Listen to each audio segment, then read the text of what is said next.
अर्थ नहीं है। यथार्थ ये है कि हम उस दीक्षा के माध्यम से, कल जो मैं आपको दीक्षा दे रहा हूँ, इसका जो सेकंड पार्ट दे रहा हूँ, उस सेकंड पार्ट को दीक्षा देते ही जो है वो दीक्षा समाप्त होगी, क्योंकि 3 पार्ट की दीक्षा है। और अपने आप में कुंभ दीक्षा तो अपने आप में जीवन की एक अद्भुत दीक्षा कहा जाता है। वेद व्यास ने स्वयं कहा है कि असंभूत पूर्वम निर्वम वदेवम ज्ञानम च निर्वम सदैवम सरेवम न निर्वा न दुर्वान सेवम सदैवम कुंभम दीक्षा मृतम वदेव। सब कुछ हो सकता है, ईश्वर है और नहीं है मान सकता हूँ, संसार है या नहीं है इसको भी मान सकता हूँ, इस देह में प्राण है या नहीं है इसको भी मैं मान सकता हूँ, मगर एक गुरु पूरी क्षमता के साथ शिष्य को कुंभ दीक्षा दे दे, यह मेरे मानने से परे की चीज है, क्योंकि इतने अग्निस्फुलन को एकदम शरीर में समाहित कर देना अत्यधिक कठिन है। और मैंने उस अग्नि को 1000 चादरों में लपेट करके आपके अंदर प्रवेश करने की क्रिया की है। यह मेरी क्षमता है और यह मेरा आशीर्वाद है। और कल मैं जब उस दीक्षा का द्वितीय पार्ट आपको दूं, उस द्वितीय पार्ट जो है समाप्त हो, तब आप उसी क्षण में बैठ करके अपनी आंख बंद करके कुछ सोचे नहीं, एक क्षण के लिए बंद हो जाए। निश्चित रूप से थॉटलेस माइंड आपका बनेगा ही, और जब थॉटलेस माइंड बनेगा तो पूरी आप समाधि में जाएंगे ही। वह समाधि जिसको ध्यान अवस्था कहा जाता है, मैं केवल 1 या 2 मिनट की स्टेज ही रखूंगा। इसलिए 2 मिनट की कि 2 मिनट अपने आप में बहुत बड़ी बात होती है। अमेरिका पूरे जापान के हिरोशिमा और नागासाकी जैसे बहुत बड़े 2 शहरों को समाप्त करने के लिए 3 सेकंड दिए थे। मैं 120 सेकंड दे रहा हूँ, उन्होंने तो केवल 2 सेकंड विध्वंस के लिए भी, सृजन के लिए भी 2 सेकंड तो बहुत बड़ी बात होती है। बहुत ज्यादा ध्यान अवस्था में अभी जाने की स्टेज आ सकती है, आप आए, और ऐसा हो सकता है कि आपको आधे घंटे की ध्यान अवस्था आ जाए यदि आप उसी क्रम को 30 स्टेज में जाएंगे तब। मगर उस 2 मिनट में भी आप अपने पूर्व जीवन को निश्चित रूप से देख सकेंगे कि आप कहाँ हैं, कहाँ थे, क्या देखा, किस प्रकार से देखा। ये देखने की क्रिया, उस डेप्थ में जाने की क्रिया, अपने अंदर के ब्रह्मांड को टच करके, एहसास करके जिस जगह आप पहुंच जाते हैं, वह इस कुंभ दीक्षा के अंतर्गत ही संभव है।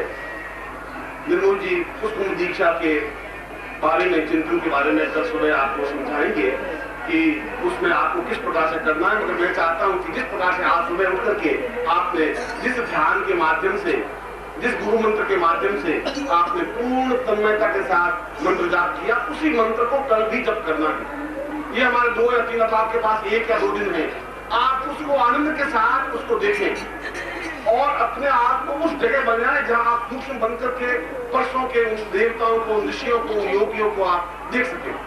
कल जागरण अखबार में आप पढ़ेंगे कि किन किन योगियों के आने की संभावनाएं हैं और क्या स्टेज है, क्या स्थितियां हैं।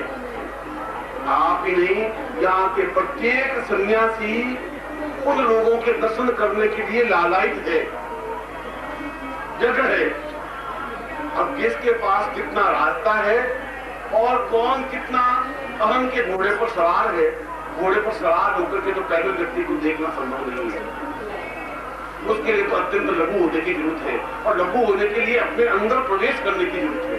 मैं आपको आपके अंदर ही प्रवेश करके उस ज्ञान, चेतना, उस विधा को देना चाहता हूँ, जिसके माध्यम से आप जिस उद्देश्य के साथ और आपकी पीढ़ी, आपके आने वाली पीढ़ियों को ये सौभाग्य नहीं मिल सकेगा, मैं गारंटी के साथ कह सकता हूँ।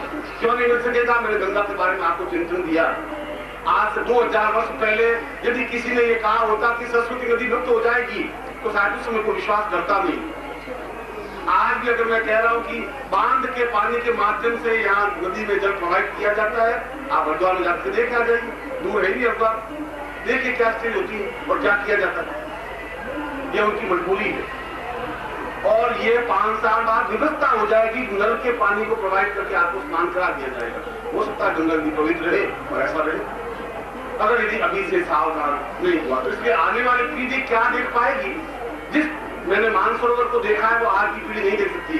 जिस गंगोत्री को मैंने अपनी आंखों से देखा है आप देख नहीं सकते, और जो गंगोत्री आप देख लेंगे आपकी आने वाली पीढ़ी नहीं देख सकती। इसलिए जो दीक्षा मैं आपको दे रहा हूँ, आने वाली पीढ़ी वो दीक्षा प्राप्त कर सके, उस चेतना, उस ज्ञान विधा तक पहुंच सके, वह उस गुरु को देख सके, उस गुरु की आंखों को झांक सके, उसको पहचान सके।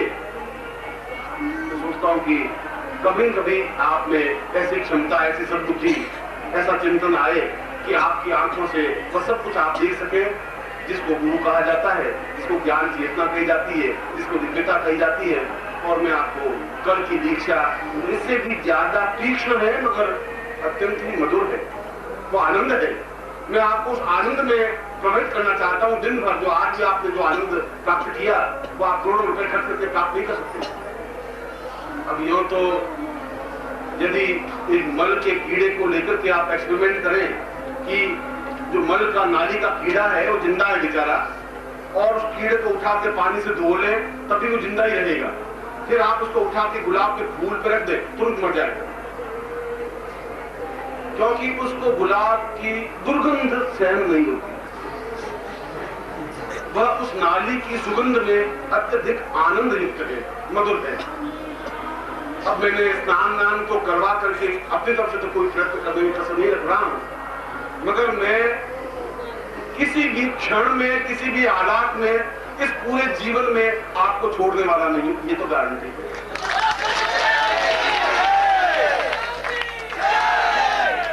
आप मेरी आलोचना कर सकते हैं, आप मुझे नहीं मिले, दूर चले जाएं, पास आ जाएं, बुलाने पर भी नहीं आए, मगर ये तो गारंटी है कि आप मेरे शिष्य हैं, आप मेरे पुत्र हैं, आप मेरे आत्मीय हैं, आप मेरे स्वजन हैं। आपका चिंतन, आप उस जगह पहुंचाना मेरा धर्म और कर्तव्य है। मैं अपने कर्तव्य को अपने जीवन के अंतिम सांस तक करता ही रहूंगा, और मुझे विश्वास है कि आप जीवन की उन पूर्ण सिद्धियों को प्राप्त कर सकेंगे। ऐसा मैं व्यक्त की कि अगले 12 वर्ष बाद मैं हम लोग श्री कुंभ में आएंगे, और चाहता हूँ कि उनके दर्शन हो और प्रशासन से और भी ज्यादा सहूलियतें प्राप्त होंगी, कि जिसमें आध्यात्मिक वातावरण इसी उत्साह के साथ बढ़ता रहे, और हमारा जो बड़ा विज्ञान है उसमें और डेवलपमेंट हो, और हम लोग उसकी रिसर्च की स्टेज में पहुंच सकें। इन शब्दों के साथ मैं धन्यवाद देता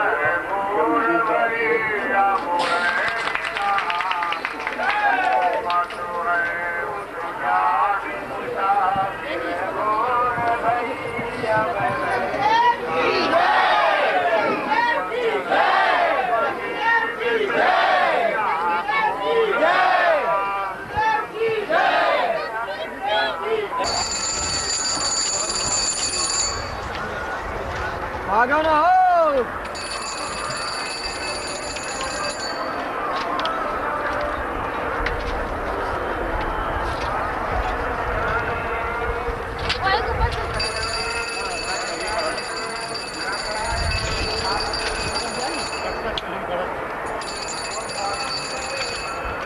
रुक जाओ गूंगे, भागा ना।